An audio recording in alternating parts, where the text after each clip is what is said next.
On jarama de. Min. On jarama. Eyo on jarama. Nala ton. Kono makita don. Ko Mariama Kamara Ba. Namu. Ko dubi jel jogi don. Ko dubi sappo e jowi. Namu. Awa idon wawi bangade meden fala e yewtu seeda. Way hande meden yewti kamon do. Eyo awa miɗo wawi seeɗa. Awa imme yewten do seeda. Awa. Oy. Oh, nene aja. La ilaha illallah. Voilà.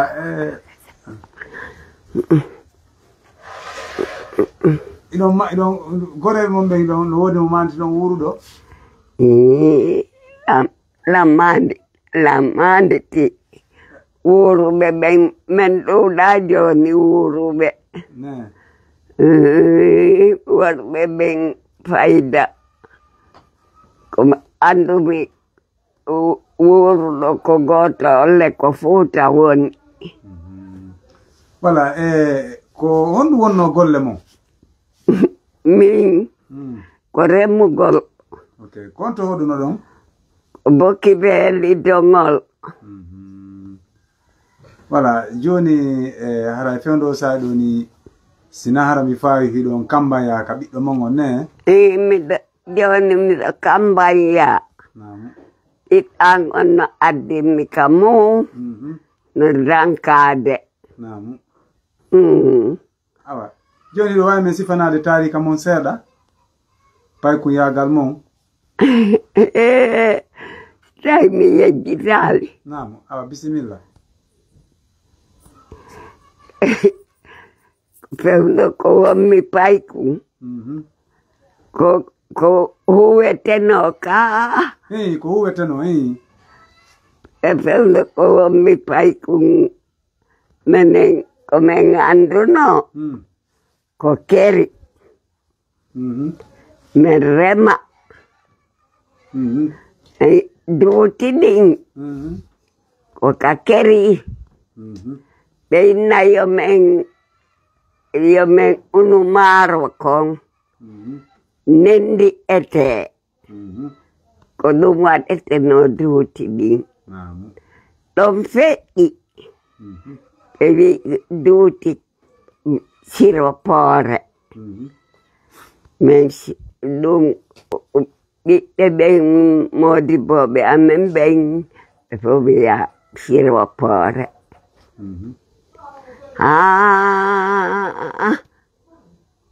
Ko lanɗo laami ɓayo laami ke on wi ɗum ala ɗum wattake hande kadi. Ɗum ko lanɗo on boni? O yaa Sékou Touré. Diallo. Diallo Yacine? Yo. Diallo Yacine. Diallo Yacine. Ɓe inni Banli Diallo Yacine gañino. Ari kosogi e bini wariɓe. Ɗum ɗon feƴƴi.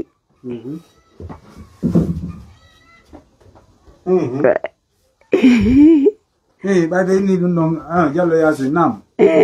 Ɓay Diallo Yacine gañi kewo inni o duuti maaro ala duuti ɗum ala poore ala. On tomati o yannoin ƴetti Sékou Touré. Ɓay Sékou Touré ƴetti kanko.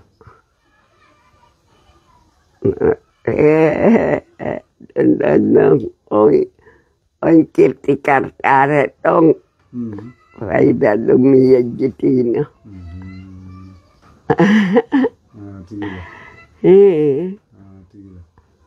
Voilà, joni noon fewndo sa'i ɗo hiɗon wawi yahude? Mi yahata kadi o ɗon miɗo mi yahata miɗo jooɗi kadanki ɗo kayo tu nomi no rawani rawande ya kakoro sande ya Jono ko hebu don woy do nyamde do. Koe bumi wa mi nyamai. Okay. Koe bumi wa mi nyamai. Do. Konon kakado ai don kadang kido. Mi nyamata. Mi yata, mi ata. Kono no woni musu de fewndo. Fewndo do. Ko woni mi musu de. Ko bandun dum fo. Ko bandun dum pop woni mi musu de. Tembe de ore. Tindebe ore musila. Musi ni jitede. Arai. Jonno nyam gongol kala ko hebu do mo nyama. Ko hebu mi wo. Sina. Ko wela ko. No hebade kala hebade. Bel ko bi ebe mari fere kong ibe adude. Kono so ngedi ballal buri don aray don fala ka. Inde ko nyamete ko weli buri dum. Buri ko defre ma fe un tiga ori wade. Mi hebi buri dum ngaray mi da wel tori. Ne. Ara kon no mardo no ko tordum. Ko mi toro. Ko weli kompromi do tori. Voilà, jon toujours aray en fala yo yidi to kadi toujours ka keccu yagal mom. Wa woni on tumati ko unugol maro. Fiji ndar dum kadi ko no fijira no don on tumati. Ka fijugo. Come fijira no painga yagal ame. Ko diugol. Jaugol. Titira. No.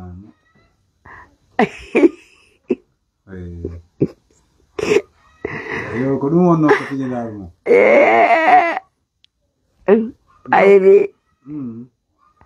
Airi menen on tomati. Si ai aremo yaronki. Na yargo wada gorbo galpare konduti wata. Koko paingel yagal amen. Come figuraino. Ko diugo. E yaugo. E tipiro.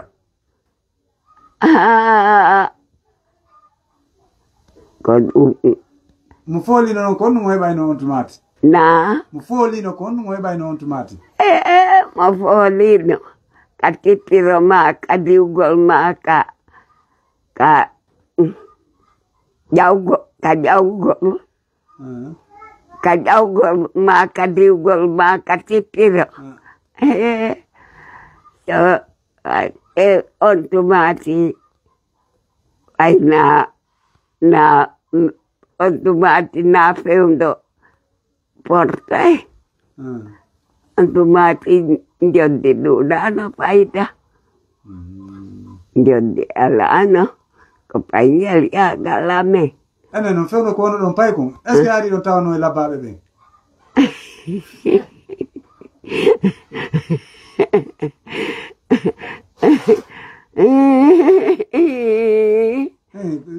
Sede mun kono tawno sede mun yerti fana men kono tawno ara don tawa e lababe be.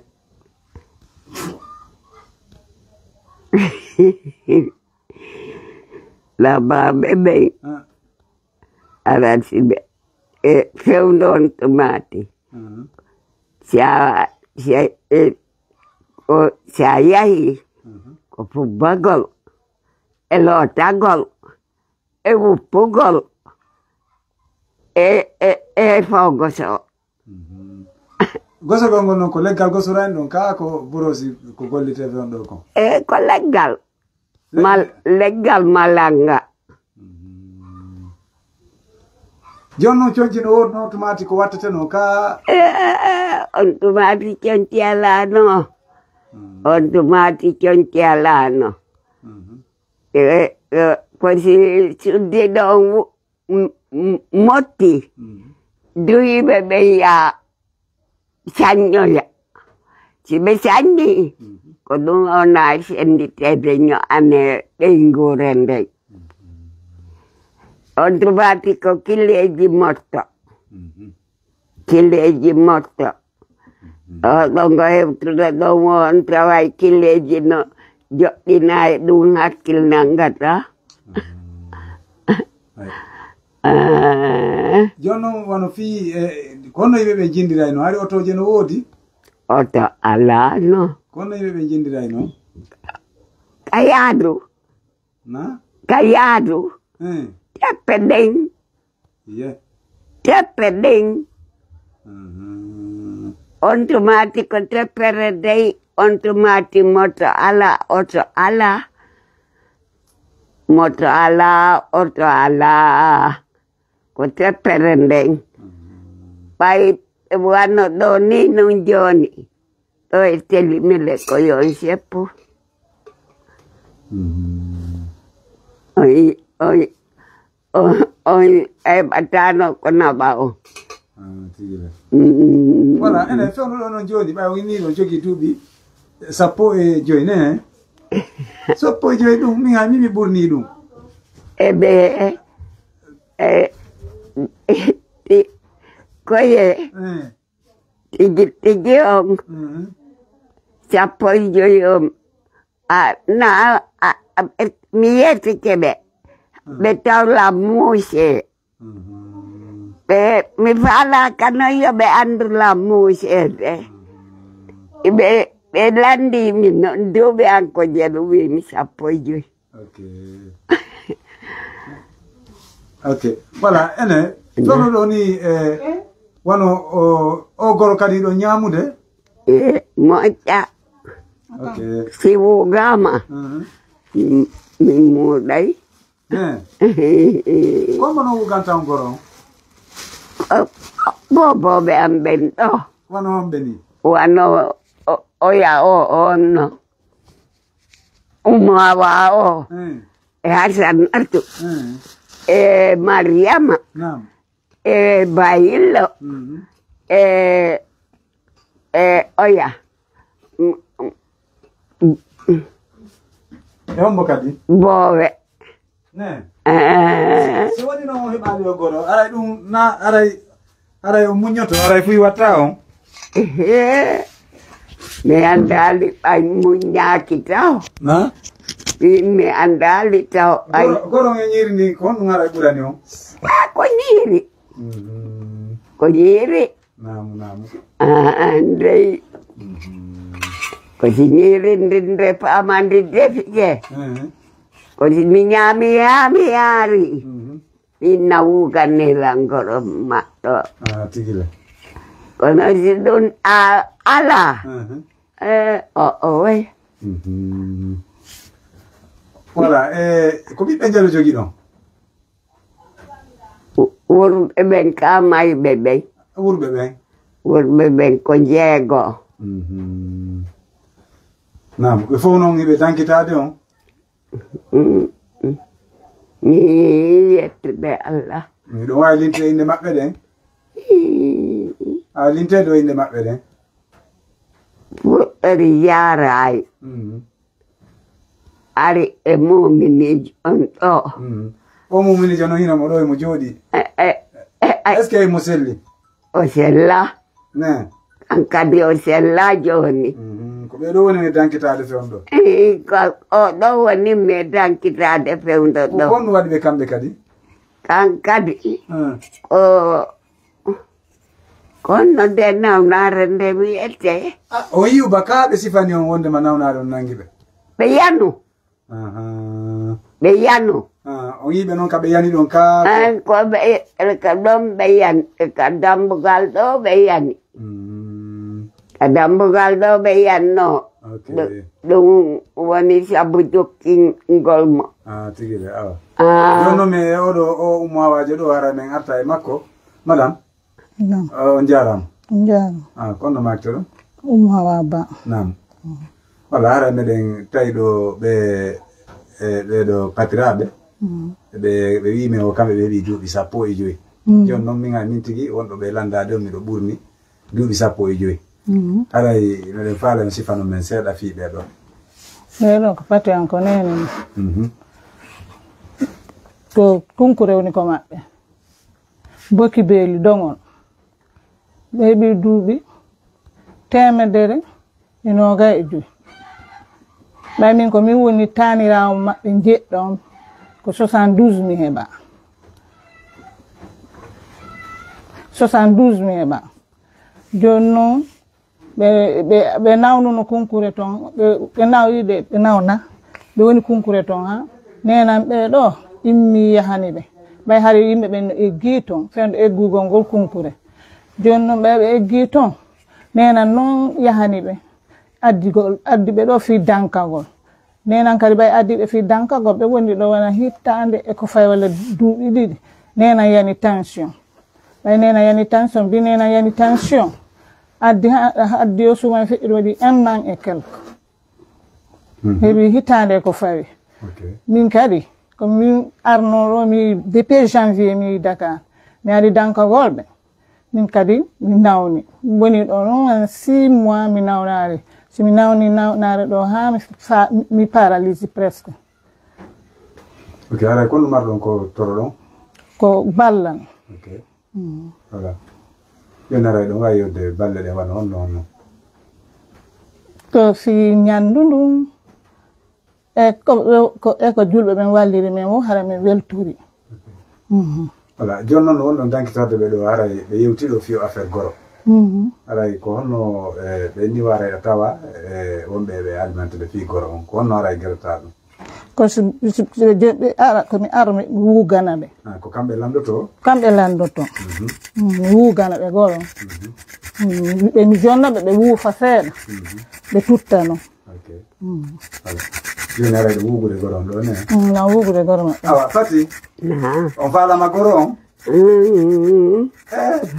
ama ne min aray ko mi faala ko ñaamu biredi e sandwich e supageti ɗum man si mi ñamay kono ha mi ñama goro taw ne mawa yawniɗo jonnaɓe goro men dara no ɓe naforta ɗum ɗo ɗum no ɗuuɗi de nde ɗo fecce ko eeso go ko ɗum ɓe ñamata eeso ne donc no fof ɓe ɗumanno ɓe wuufay fof awa jonnuɓe ɗon ɓe ɗumanno kisan habde mi gañtoɗo na yawo goro noon ɓe oƴƴay moƴƴe ene ɗiɗo na no yir ene ko wonno ɗon pay ko hariɗo marno ñiiƴe labaɗe gogama ferɗon tomati simi ɗe ñiiƴe ko hunduko ko ala ñiiƴe joni simi jonnoke mi o mbi hunduko kon etimi o ko etimi on killi naylanga mi jala ɓa ko yombolu ko kirɗi mi jala ndaara mi ñiiƴe donc o ma wawa o jatti o ñiiƴe ɗe ko o moƴƴa few kadi hari ɓe no mari forme moodi maɓɓe no buusani ɓe hammayi o yaala ha joni ngari kimbon taali kono ko ɓe bungi kon sa yi ɓe no bunga mi anda haara si ɓe buusana worko ɓe goron taw ɓe ñama ɗum ɗo min anda taw ɓe inna noon ɓe bungane seeɗa ɓe yiyata mi anda fi kala ɗe yiyata mi gasa ɓe wawi bungude ka ko ɗum noon ɓe wawi ino nen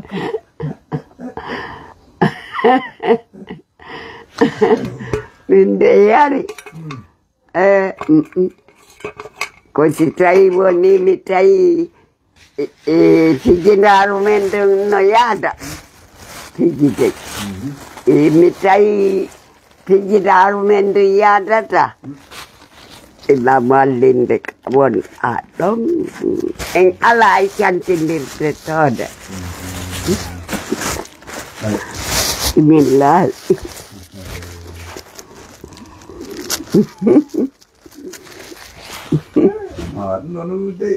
ɗum ɗo ñande fande an ala joni engarta yeso ɓe ɗo kañum kadi ɓiɗo jarama de kono makto ɗo ko mominatu baba ko nene mon ni ko nene anni ok donc onon kañum kadi on sella oy kon no nawnini on ko te nawnaɓe ɓe yoori joni ko tension on liɓi on ok kono ala haɗa ali ɗon fiɗɗi anndi on yimɓe mon ɓeyɗon dankitade biro mo meɗen dankitade ok on jarama joni en artay toujours ka pati ɗo on gayni nafade goro on ɓeyday ɗo ŋawri ɗo ŋawri kono ami gayra ɓuɓɓinde namu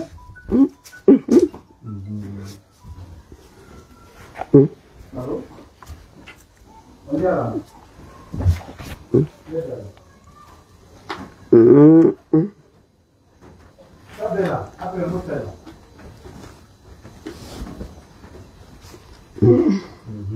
ok joni noon pati na ɓay on andi wano onon ɗo ni joni si tawi on yewdama e mum haray ɗo mari konngol ko hollo ton fi jamanu ngun hande terema ka needi haray ɗon woodi ko yewton fi wajagol jamanu ngun hande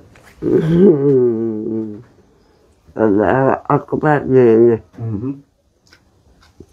ko jamanu hande wajatako namu ɓay ɓe ala nene moɓe juwano ɓe ala baba moɓe juwano ɓe ala nene goto nene moɓe juwano ɓe ala nene goto baba moɓe juwano ɓe ala jaja ɓe ala koto moɓe juwano nafe bolonda luttuɗo ɓe mara ko ɓe juwano nene ara noon kon ɗumar ɗon ko waajo ɗon ɓe komin mari komin waajoɓe koyti ɓe nanayno jaɓa ɓe nanga golle ɓe jokkatooɓe ɓe cappoydan voilà laamu ngun kadi fewno ɗo saahi ɗo kadi kon ɗumar ɗon ko hollon ɓaare wonde on nanay fi affaire laamu ngun seeɗa laamu ngun fewndo ɗo Allahu akbar koye ɓurtu wakkilade ɓe moƴƴina leydi ndin awa ɗon ɗum neney ɓe satti feere mo togginda woma togginda kon ɓuri ñaaɗude koye ɓe ɗuytu ñaande nde